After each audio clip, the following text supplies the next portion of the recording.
At an event organized by the town of Newmarket for the Day of Truth and Reconciliation in 2022, also known as Orange Shirt Day in support of victims and survivors of the residential schools, the mayor of Newmarket told of how some years before he was called to a construction site where the vestiges of a First Nations longhouse from the 13th century had been discovered. He described how it impressed on him that from time immemorial, people have been living locally and on this continent ages before the first immigrant settlers arrived from Europe. This is precisely what we call to mind when we make what has become known as an Indigenous Land Acknowledgement. Let's have a look at what an Indigenous Land Acknowledgement is and what it is not. First, let's look at what a land acknowledgement is not. It is not about recognizing the legal standing of territorial or land claims. It is not about choosing to recognize one tribal claim at the expense of another. It is certainly not meant to create division or factions. It does not have to take precedence over opening prayers, although it can in itself be a form of prayerful thanksgiving. So, what is it?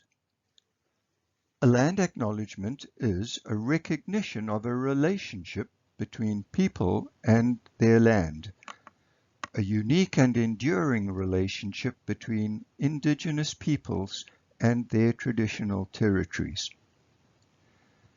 Out of loving respect, therefore, a land acknowledgement should never be done as a form of tokenism.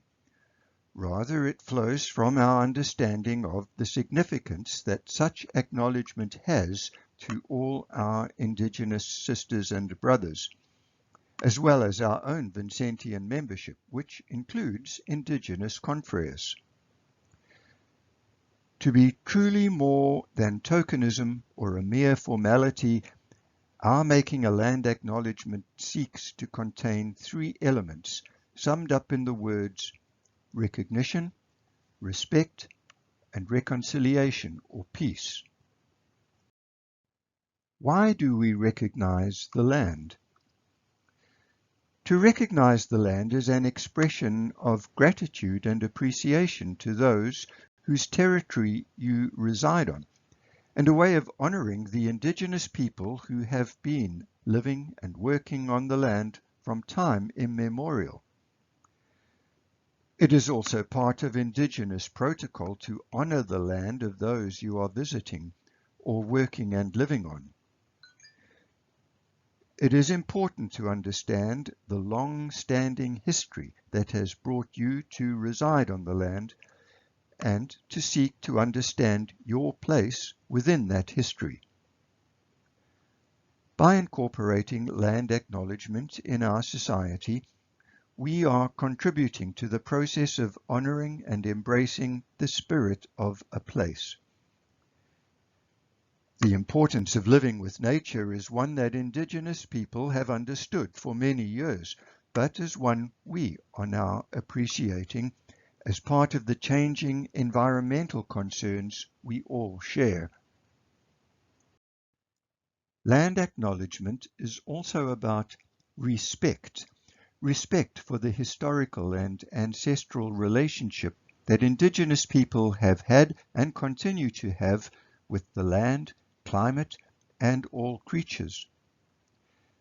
The example of the respect Indigenous people have for the land is very relevant in today's world of climate and environmental concerns. In his encyclical Laudato Si', Pope Francis speaks of cultural ecology.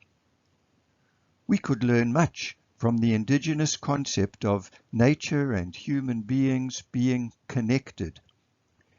Indeed, this concept is the basis for systemic change, which is the overarching term our social justice efforts come under.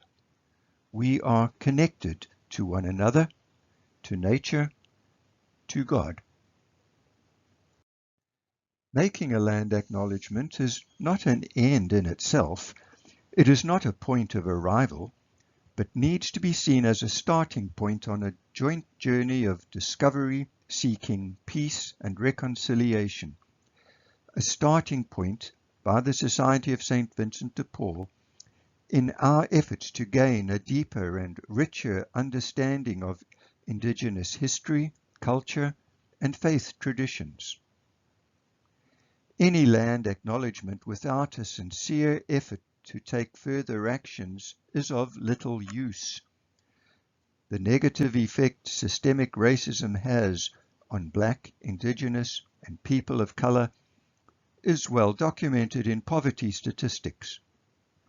How and why Indigenous peoples are affected by systemic racism should be part of our journey of understanding as we move beyond simply making an Indigenous land acknowledgement. This accords fully with our Vincentian mission.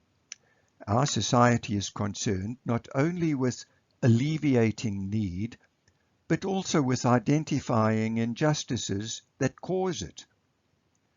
We cannot ignore our obligation to address injustices that directly contribute to and sustain poverty for many in today's world. Thank you for your time and attention.